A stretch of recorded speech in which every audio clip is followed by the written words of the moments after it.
Good morning, everyone. We'll give it a few more minutes to see who else wants to come and join us today.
Can I just ask who is 860-559-4706?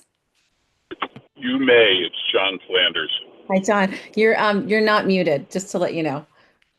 Okie doke. I will take care of that. Thanks.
Okay, it's 10:05.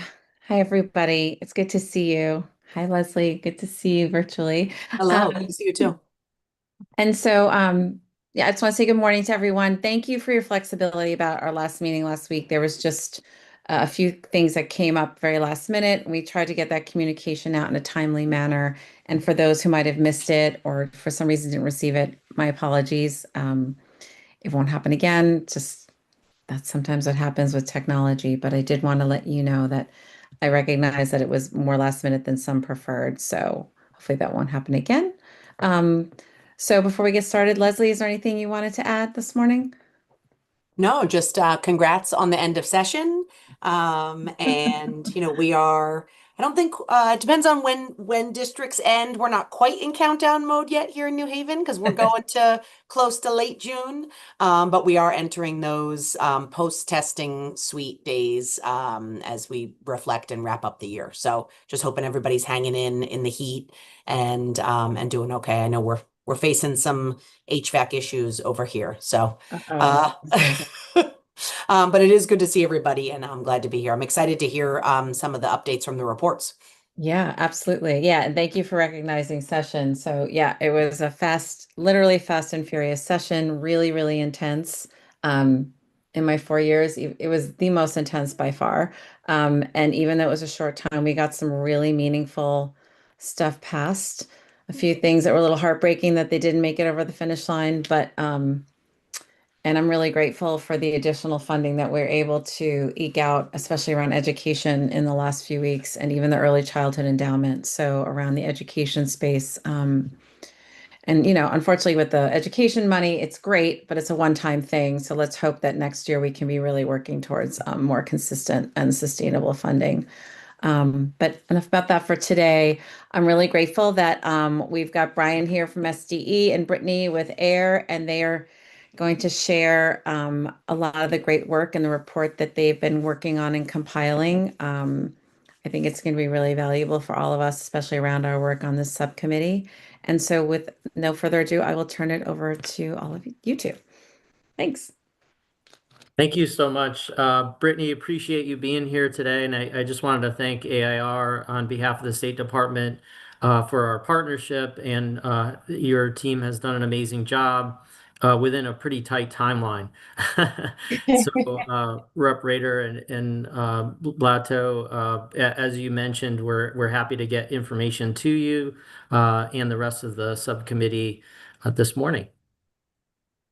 Great. And I can take over from there. I've prepared a few slides just to share with you all as we go over what is in this report.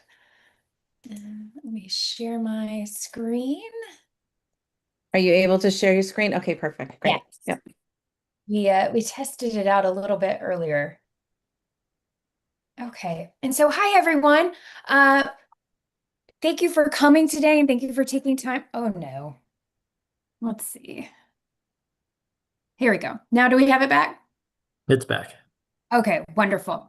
I'm just excited to be here today. I am new to the group. Usually it's my colleague Allie that is here, but to everyone else, I'm Brittany Sterrett. I'm a senior researcher at AIR and the co-PD of the Connecticut Special Education Workload Study, or if we've compassionately calling it now CTSOS. In our group. So as part of today's presentation, I'll just be providing a high-level overview of the results and recommendations. Specific details on the study's methodology, results, and recommendations can be found in the report. And after the presentation, I'm happy to open it up to questions at the end. So without further ado, the purpose of this study was to inform CSDE's response to House Bill number 5001 by first examining current special education workloads in Connecticut, then identifying factors that contribute to workload across roles, assessing how districts currently incorporate workload into staffing decisions, and reviewing how other states have approached special education workload analysis. And in line with this study's purpose, between January and March of this year, AIR conducted a mixed method study that included role-specific expert panels with special education teachers, speech and language pathologists, school psychologists, and school social workers, and so our certified special education staff, focus groups with superintendents and special education directors. We also disseminated a statewide survey of certified special education personnel and reviewed 30 districts' collective bargaining agreements and a 50-state scan of special education workload policies. Before I go on, I just want to make a really important note. This study and the recommendations that are coming from it really focus on special education teachers, SLPs, school psychologists, and school social workers. And we know that's not all of the support and the staff that provide services to children. And so although all school personnel play an important role in supporting the success of students with IEPs, the focus on certified staff really reflects that it's their primary responsibility to deliver services and implement the IEP. And so this focus is not intended at all to minimize the role of other staff. And really, a lot of our findings are very applicable to that additional staff, such as our related service providers like physical therapists, occupational therapists, and our paraeducators. And so although they were not specifically part of this study, implications can also support support them as well. And so there are two potential approaches that states can take to establish workload models. And the first is a statewide special education workload analysis model. And that it just establishes a single standardized methodology and a set of assumptions that all districts are expected to use for determining staffing and workload. So no matter if you are in a large city or a small rural district, everyone would use the same model in this approach.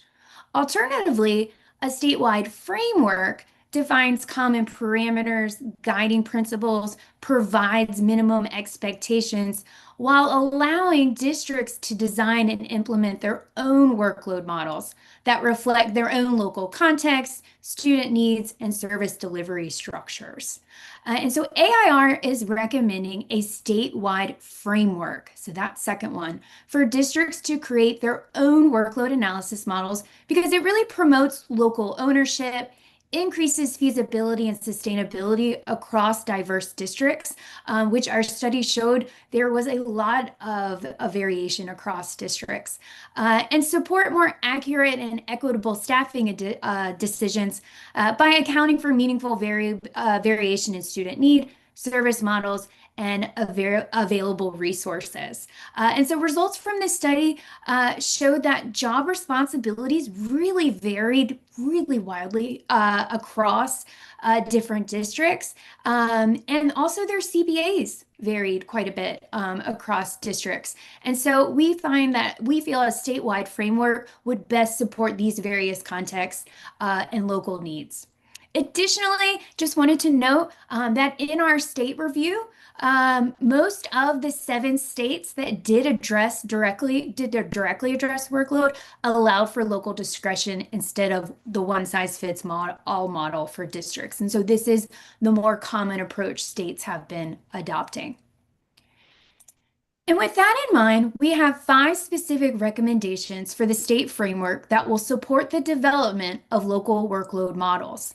And so this includes requiring district special education workload analysis models to address all job responsibilities, allow districts flexibility to design special education workload analysis models that reflect local context while meeting state requirements, provide districts with state and national resources to support the development of local special education workload analysis models, support district and school level actions that address special education workload, and ensure a sufficient special education workforce to support manageable workloads. And so this is just the overview, but in the next slides, we're going to go over each recommendation in more detail.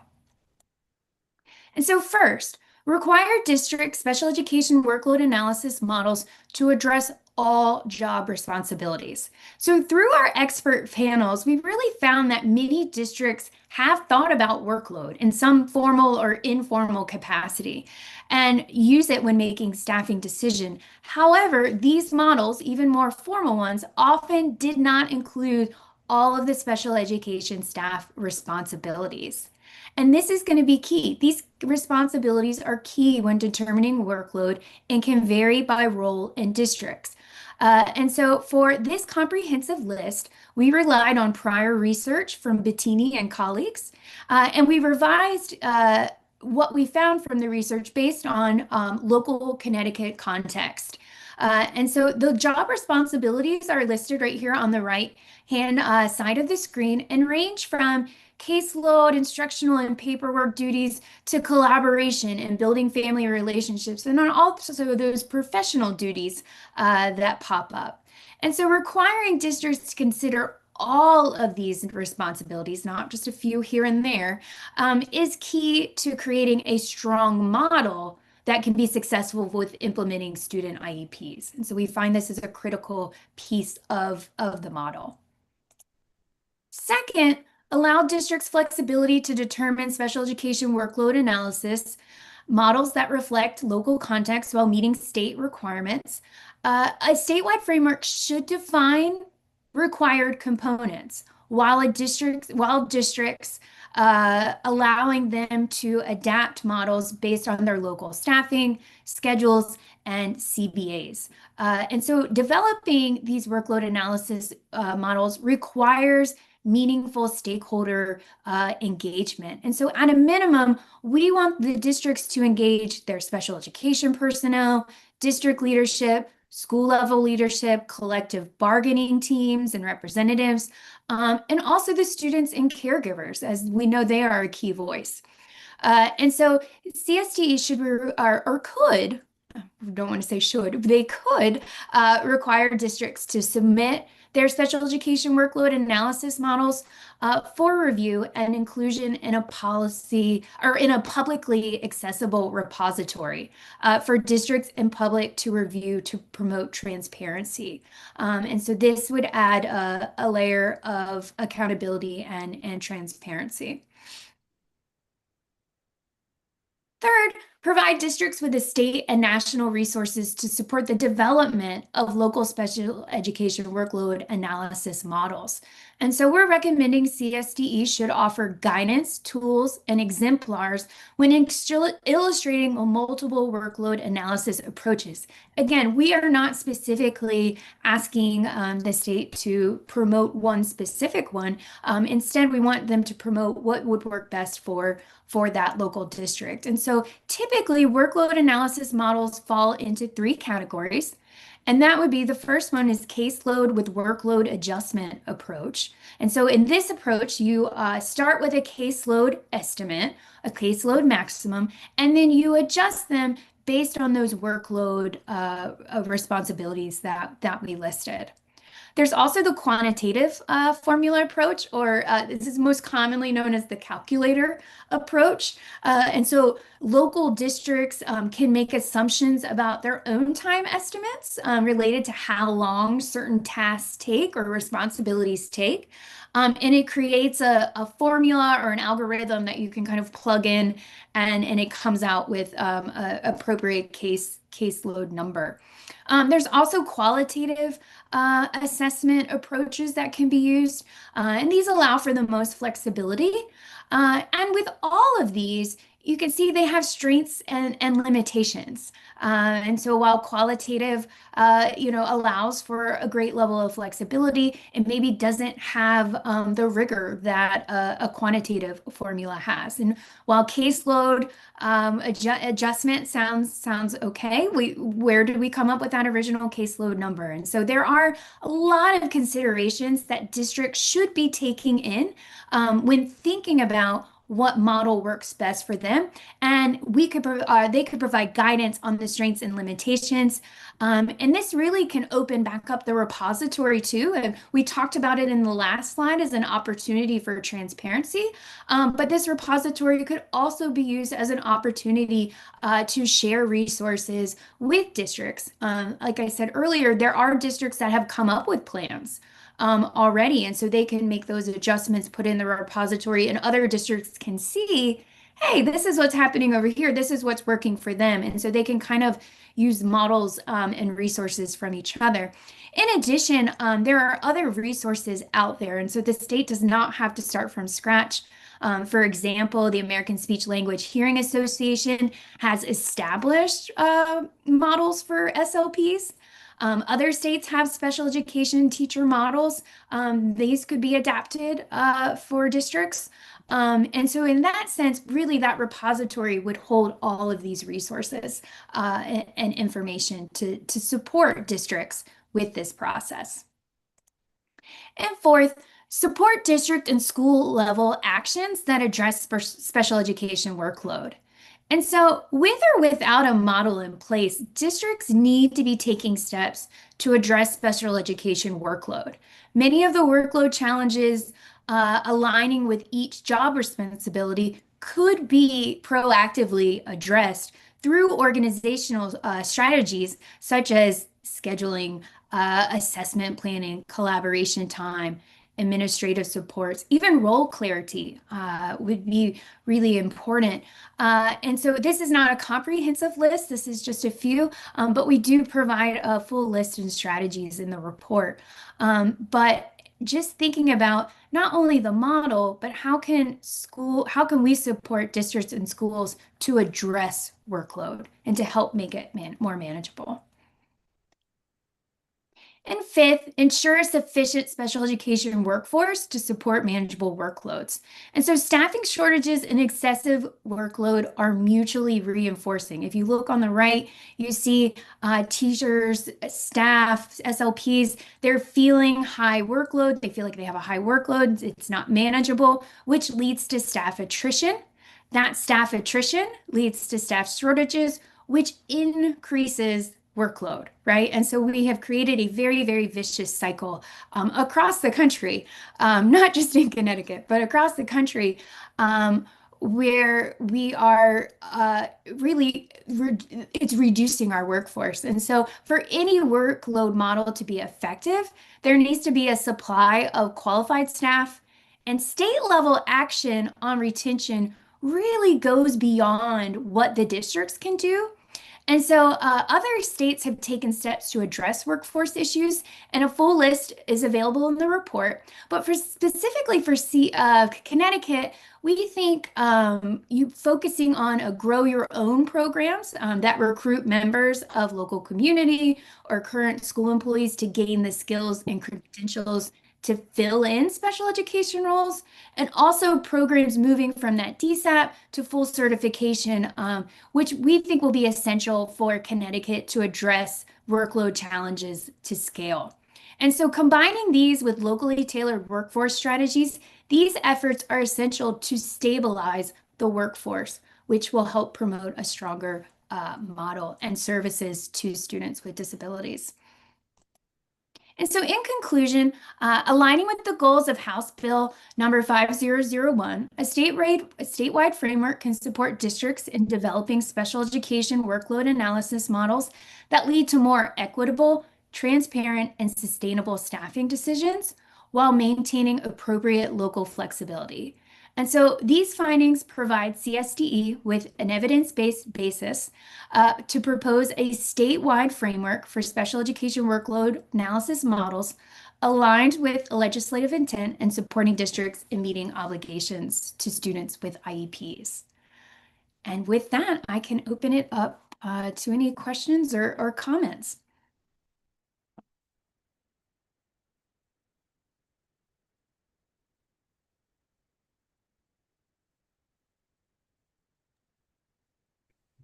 I'm going to bring us back to the gallery view so I can make sure I can see everybody here. Get out of. Can you do that? Is that okay? Yes, absolutely. Awesome. Thank you. Well, thank you for this. And, I wasn't sure what would be in the report, not in the report, but I know there's a lot of addendums to this and other things we can kind of dig into in more detail. But I have some questions, but I'll hold them because I want to give others in the subcommittee the opportunity. Leslie, do you think that's okay? We'll let the subcommittee member, and then you and I can come up at the tail end. Okay, great. John, why don't you go ahead?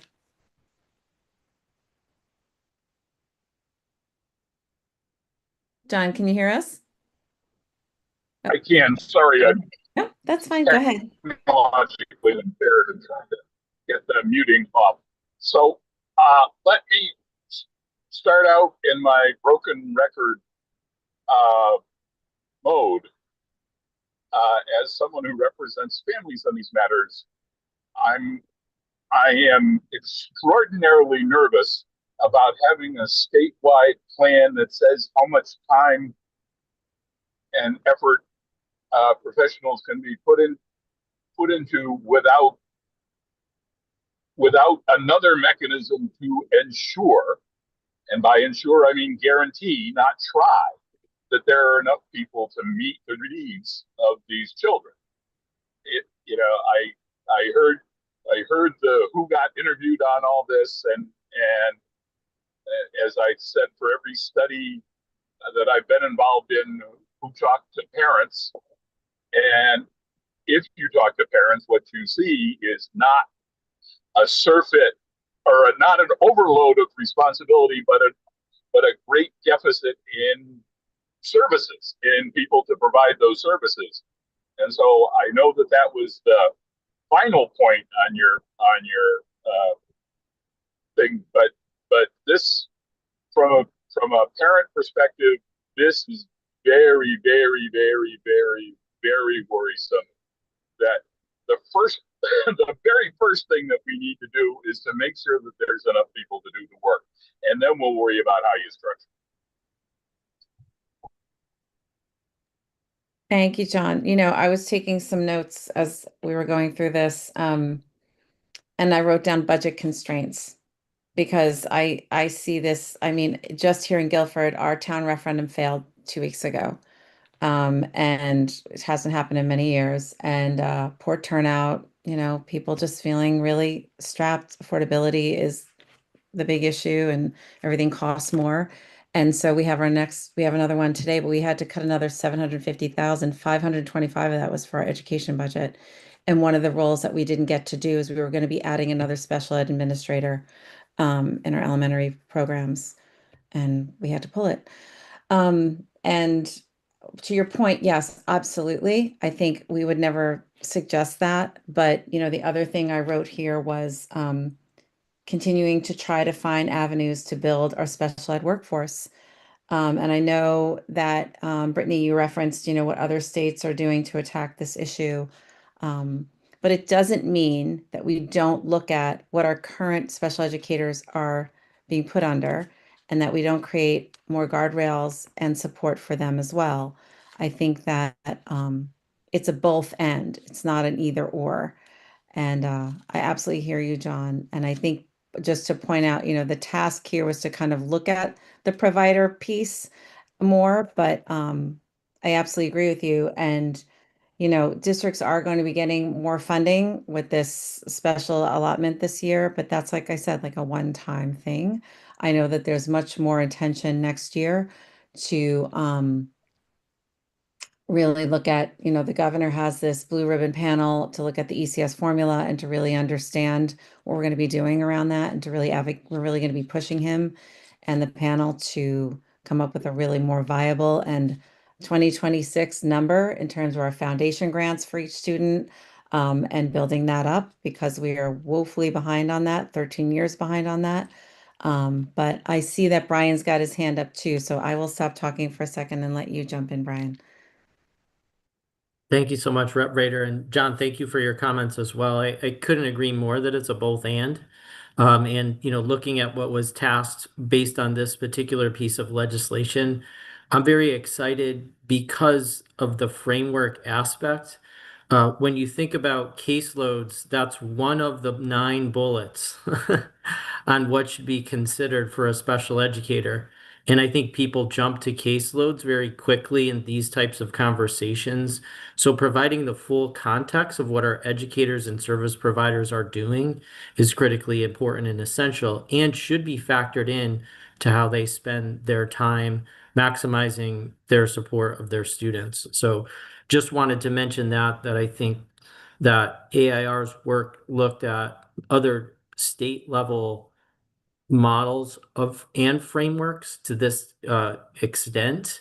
And what I learned from this project also is that many of our districts have very robust formulas that they institute in the beginning of the school year. It's not saying that they're not strapped for resources, which most of our districts are, but there have been some very well thought out and very public facing discussions around this. So I think, it's responsible for the state to highlight those, the work that's been done, and, the context of the local districts is important, because I think, Leslie's mentioned a number of times equity in some of our larger districts, and, factors in some of our more rural districts. So thinking about that as a state, I think, is important, and we're looking forward to the rest of the subcommittee's impressions on this work.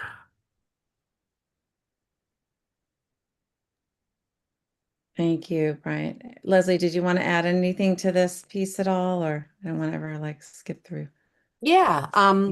So, I know that research is important because it helps corroborate often what the lived experience of our educators is. Like our hardworking special ed teachers and service providers are living this, and I think they would read the report and say, yeah.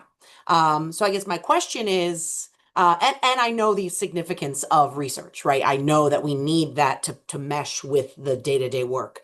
But for a teacher working in a rural district, working in an underfunded urban district, how would you say this report is going to improve their working conditions?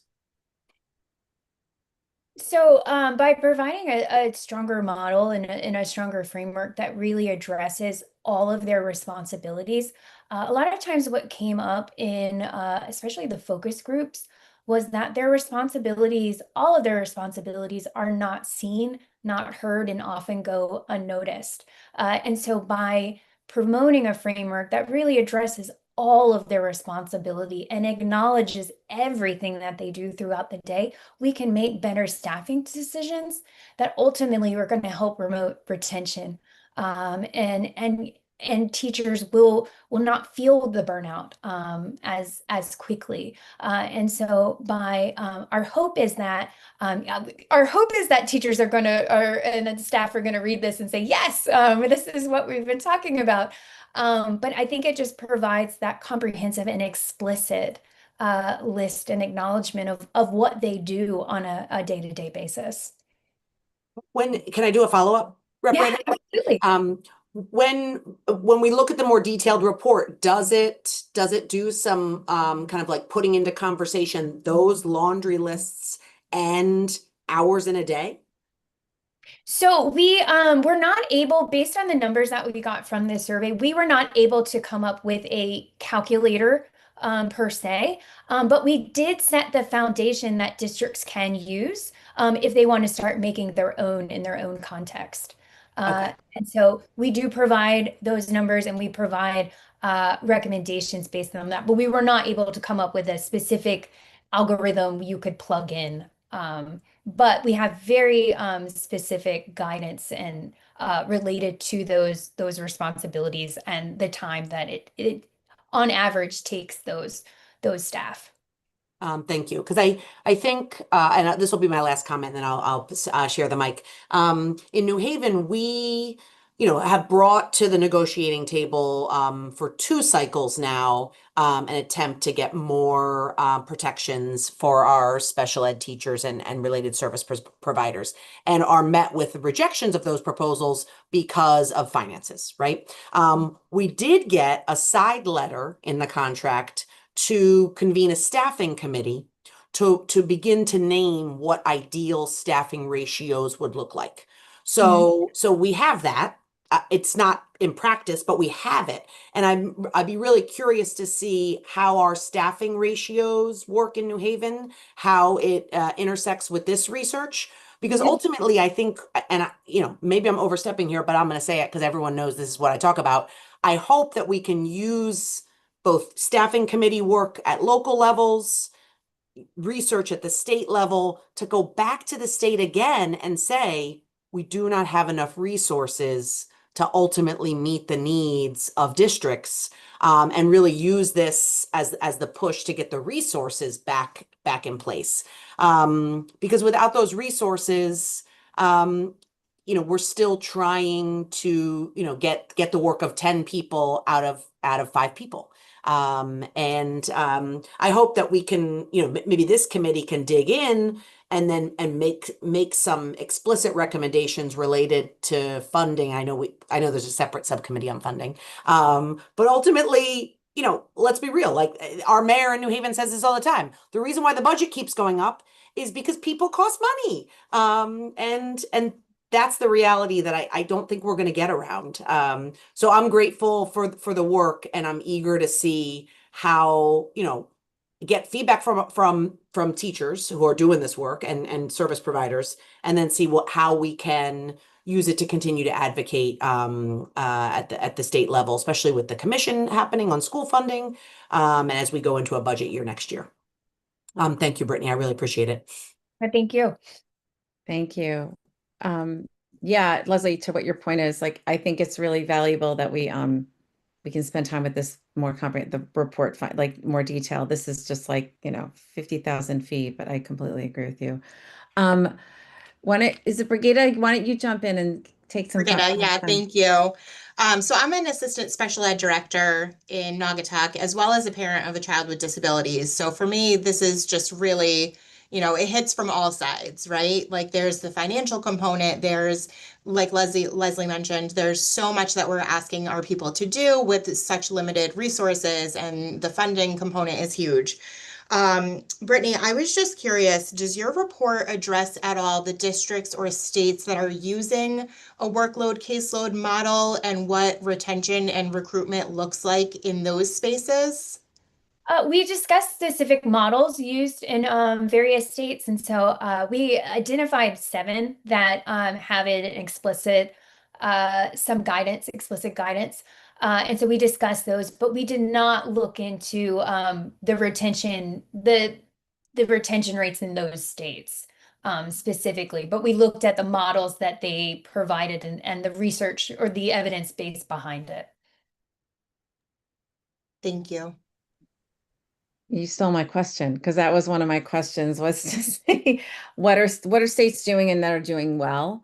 I know as a legislator, that's constantly what I'm looking at, when I'm coming up with bill concepts, we're not always inventing the wheel. Somebody else might have already done that. And how has the success of it been measured? So, and that, I have other resources that I can kind of look into that too, to your question. I have an affiliation with the Hunt Institute who does a lot of wonderful policy research. So I can always reach out to them as well on this question if it's not covered in this report.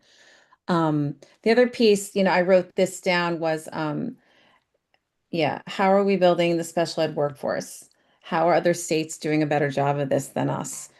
This grow your own concept. I understand. I really do agree with that to a certain extent. I want to make sure the education piece is never kind of weakened in terms of that. And Leslie, I'm sure would reinforce that. We want to make it more accessible, but we also don't want to water down the profession. We really want to respect the professionalism and the expertise that these educators bring into the classrooms. And so, that was one of my other questions, how can we look at what other states are doing? And maybe this isn't something you specifically dug into in your report, but maybe it's something we as a subcommittee can maybe do some more research on. Because I think you can always learn from others, from others and what they're doing ahead of us, because we're not an island here. And there are probably some states who, and we have to remember too, those states might have different funding mechanisms around it. Um, ours is a bit That's broken. complicated. So, It's yeah. complicated to study and determine which metric, but we have gotten some, there has been, strengths and limitations of each model, and so there is feedback provided for those. Each state looks slightly different, and so the feedback, I know Oklahoma actually is the state that has is a one size model, and so every district has to follow this model. But they had to start a waiver process. And so states would then have to, or districts would have to come to the state and fill out a waiver and say why they couldn't do the model in this specific way. And so other states have then moved more towards a framework to allow for that flexibility that a model doesn't necessarily do. And so by and large, we've heard the more explicit yet flexible, it tends to have the best benefits or the best feedback overall. Right. Yeah, because the other piece I was thinking, and Leslie would understand this deeply, is like contracts and understanding like how this ties into kind of this litany of responsibilities for a given role or a given position, and making sure that whatever framework we're creating, whatever analysis we're creating is incorporating that contractual obligations of both the educator and the district. And that might change, but they don't change every year, right? It's like usually like a 3-year cycle. So if we're going to create a really robust like workload analysis framework for our districts, that's going to take time, right? To get that, to get that up and growing, and then to get that feedback back to the state, to analyze it, to better. So it's not going to happen overnight, and that's understandable. We're the land of steady habits here in Connecticut. So as Leslie shakes her head. But if we're going to do it right, we have to do it right. But that was just something I kind of comment, and it's interesting around Oklahoma because there's no one size fits all with these things, so I can understand why you're going to have to it gets complicated with waivers and whatnot. But Brian, did you want to jump in? Because I saw you took your mic Yeah, off. thank you, Yeah. Representative. Just wanted to mention, as far as that retention and recruitment piece, none of our work at the state is in isolation. So, in coordination with our talent office, if it's helpful for this subcommittee, we could present the work that CSDE is doing around apprenticeships, grow your own programs. We have amazing Next Gen Scholar programs as well. And there was an influx of state dollars also to Yeah. support some of these activities. So, Right. as in and of themselves, it's not the answer, but when you look comprehensively at the activities, then you can see and measure the impact. But something you said really intrigued me was like what are other states using to evaluate the effectiveness of this? And having a framework by which all districts are looking towards one will enhance transparency and kind of like systemic approaches to the same issue while allowing for the flexibility that you and Leslie mentioned. So I think that's in the report. The report that you will receive is extremely comprehensive. I don't have the exact page number, Brittany, but I know there's several addendum with all of the data from the focus groups, the surveys, all that is going to be valuable information. And so, as you said, this is our first like kind of 50,000 foot conversation around it. But I'm happy with AIR's support in this and also learning from our practitioners. I think was a really valuable it was a valuable piece of legislation that will add to our comprehensive approach to supporting our educators. Absolutely. Yeah, that would be tremendously helpful because, I did serve on the subcommittee for special ed and the Mhm, 5001 bill. So I know that there's pieces in there that it would be great to hear from you all, maybe at our mhm, next meeting or in a couple meetings. We'll have to look at our deadlines around some work. But I think it'd be extremely helpful for the subcommittee to better understand mhm, what we've got in place, what's mhm. working, what's not, what's just out of the pipeline and where are we seeing some positive results. That would be great. I see Stephanie has her hand up. Go ahead, Stephanie. Hi, I'm a special education teacher in Meriden. Um, and in speaking with a lot of my colleagues at different levels, is there anything in this study about how the different levels, whether it's elementary school, high school, middle school, are handling those different aspects? Because we deal with transition at the high school level where elementary school is not dealing with that. So are those kind of pieces teased out in this research? Yes, absolutely. And so actually that's how when we created the focus groups or organized them, I'm sorry, the expert panels, we broke them down based on grade band and the setting for the teachers. And then for our SLPs, school psychs, and school social workers, we broke it down based on age bands. And just as an anecdotal off the side, it was eye-opening to see the difference in responsibilities, most notably in school psychologists, elementary versus secondary. And just and maybe this is anecdotal for me. I'm a former teacher, and so a lot of what the teachers were saying, I'm like, oh yeah, oh yeah.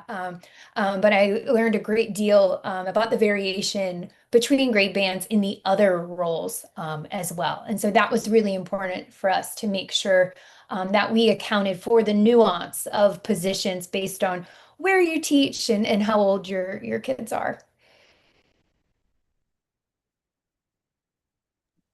Thank you.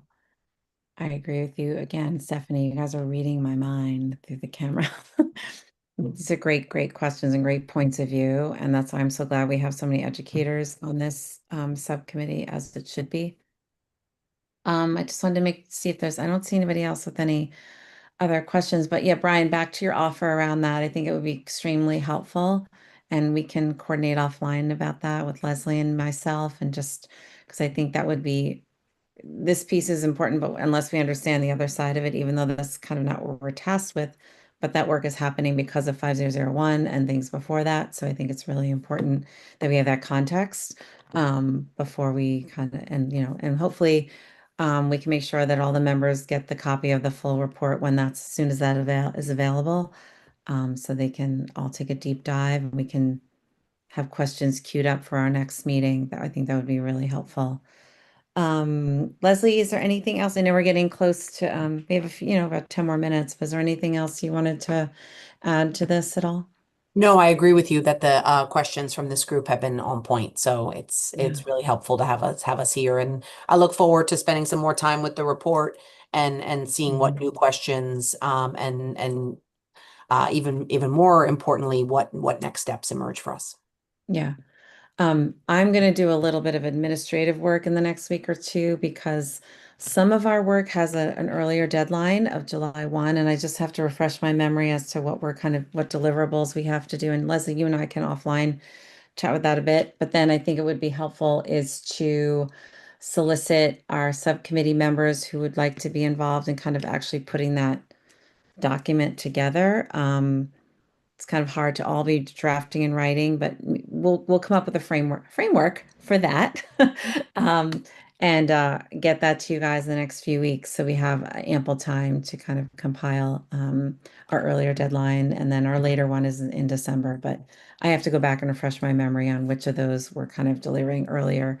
The other piece I do want to offer is that we're part of a larger the Bergen Commission, and we have various subcommittees. I did speak with Rep. Khan, who is the overarching chair of that, and and would love to have her kind of come into one of our meetings soon so that she can kind of share what's going on with the other subcommittees.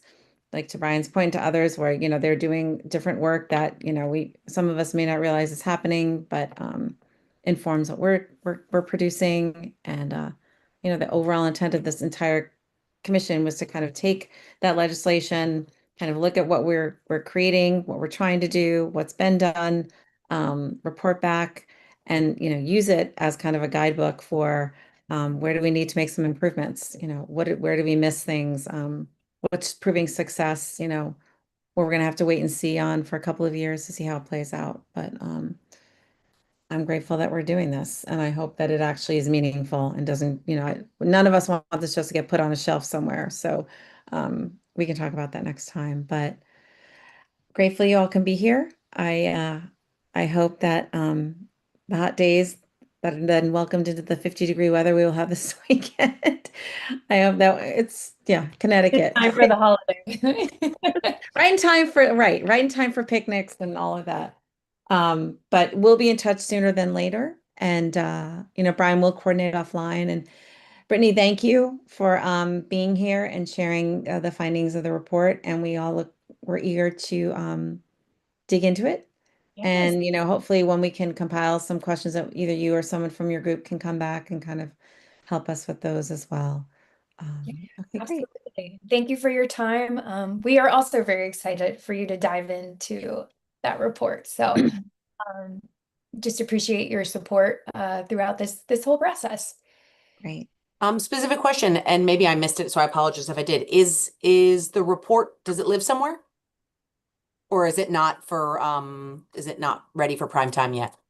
Still being prepped for prime time, so Okay. it's going through the internal review process. I think on both AIR side and CSDE, but we're hoping to get that to you as soon as possible. Excellent. Thank you, Brian. You're welcome.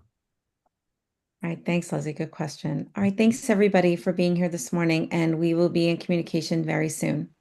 Wonderful. Take Great. care, everybody. Take care. Thank Have a great So day. long. Bye.